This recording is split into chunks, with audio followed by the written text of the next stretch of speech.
دوستای گلم سلام. امشب اومدم به یکی از محله‌های بالا شهر که پاتوق کلی دختر پسر جوونه و به مراکز خریدش معروفه.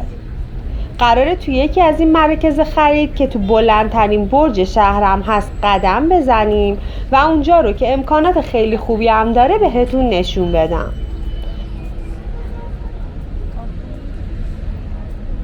پس تا آخر این ویدئوی جذاب همراه هم باشین و همین اول کاری لایک و سابسکرایب هم یادتون نره لطفاً.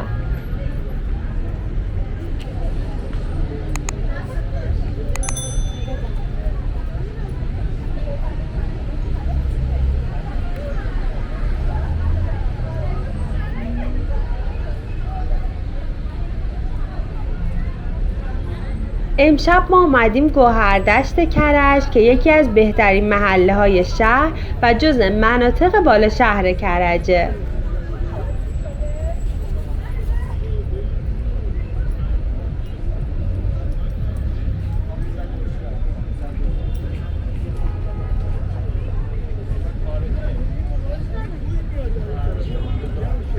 گوهردشت تو قسمت شمال شهر کرجه و خب جزء مناطق شلوغ و مهمه و مراکز تفریحی و خرید زیادی هم داره.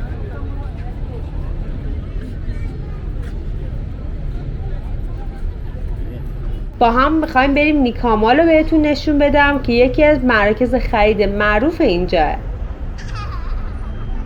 این مجتمع بلندترین برج استان البرزه که معماری خیلی خاص و خوشگلی داره و نورپردازیش تو شب خیلی جلب توجه میکنه.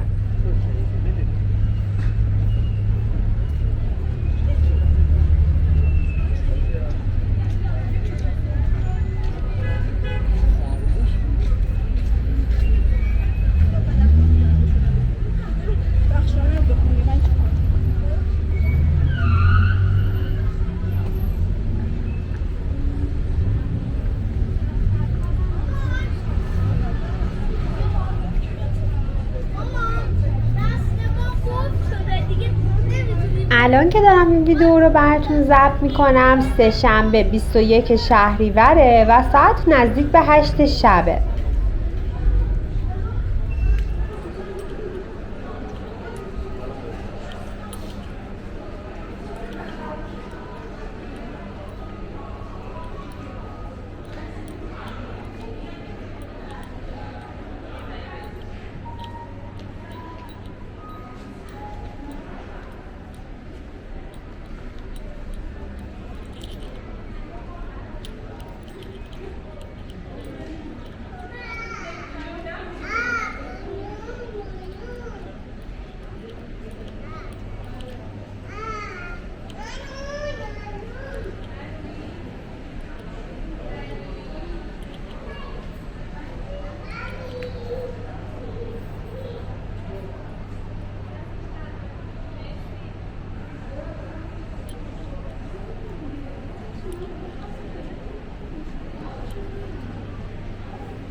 این مجتمع بزرگ 24 طبقه است که به واحدهای تجاری و اداری اختصاص داده شده.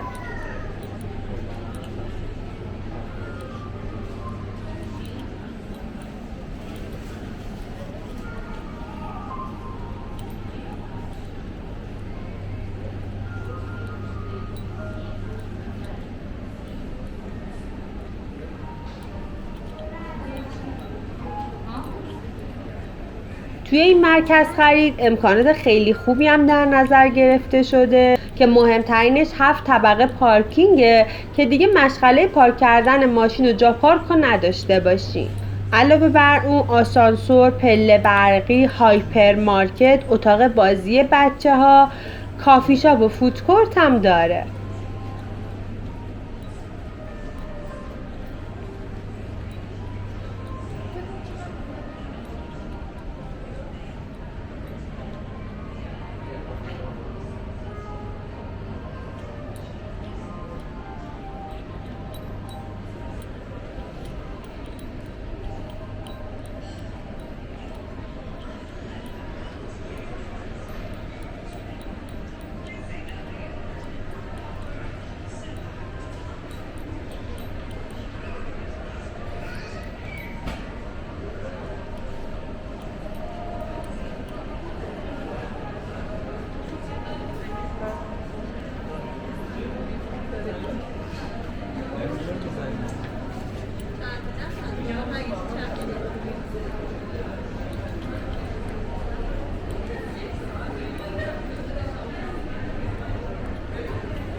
این طبقه هم کامل به فودکورت اختصاص داده شده که انواع کافه ها و رستوران ها اینجا هستن و شما میتونید یه غذای خیلی خوب رو اینجا نوشه جون کنید.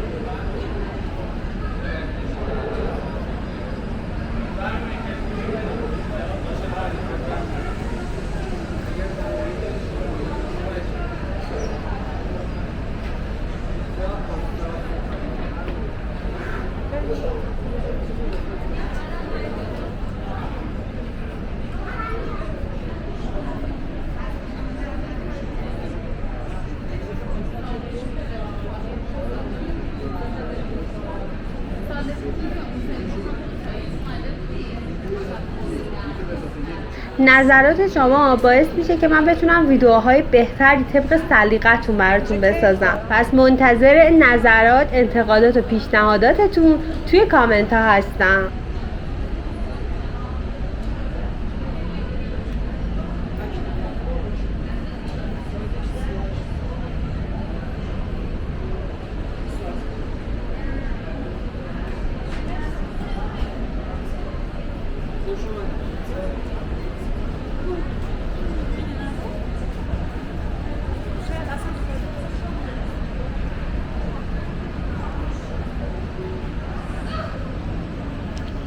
قصد اومدن به گوهردشت رو دارین، نزدیکترین ایستگاه مترو به شما مترو گلشهره که باید توی ایستگاه گلشهر از قطار پیاده شین و بعد با تاکسی و اتوبوس یا ون به اینجا بیاین.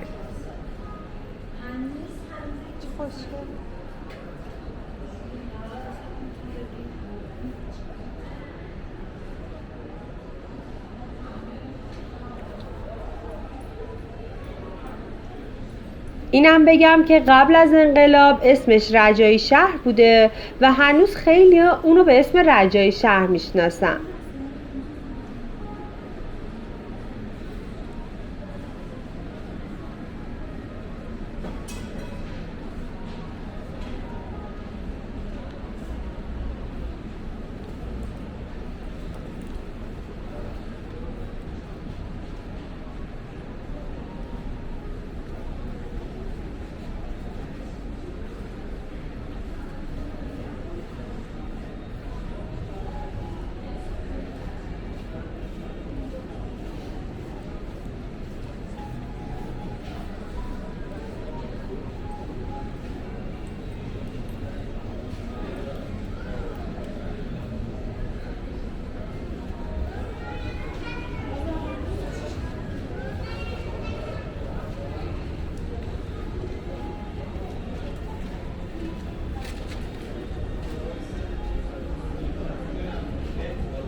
یکی از بازارهای خیلی بزرگ و خیلی شلوغ و خوش قیمت کرج تو فردیسه. توی فردیس به اصطلاح از شیر مرغ تا جون آدمیزاد پیدا میشه و پاتوق خیلی خوبی برای جوونا و خانواده هاست. اگه دوست دارین ویدیوشو ببینید من به تازگی تو کانالم گذاشتم، کافیه رو لینک بالا بزنید.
این قسمت هم اتاق بازی بچه هاست که زمانی که میخواین خرید کنید میتونید بچه ها رو اینجا بیارین و حسابی بهشون خوش بگذره.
توی این مرکز خرید 160 واحد تجاریه و هر چیزی که نیاز داشته باشین اینجا میتونید پیدا کنید.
خب به انتهای این ویدیو رسیدیم. امیدوارم که از دیدنش لذت برده باشین. دوست دارم نظراتتون رو راجع به این ویدیو حتما تو کامنت ها بهم بگین و اگه هنوز عضو کانالم نیستین دکمه سابسکرایب رو بزنید، زنگوله کنارش رو فعال کنید که وقتی ویدیوی جدید گذاشتم از اون مطلع بشین. تا ویدیوی بعدی فعلا خداحافظ.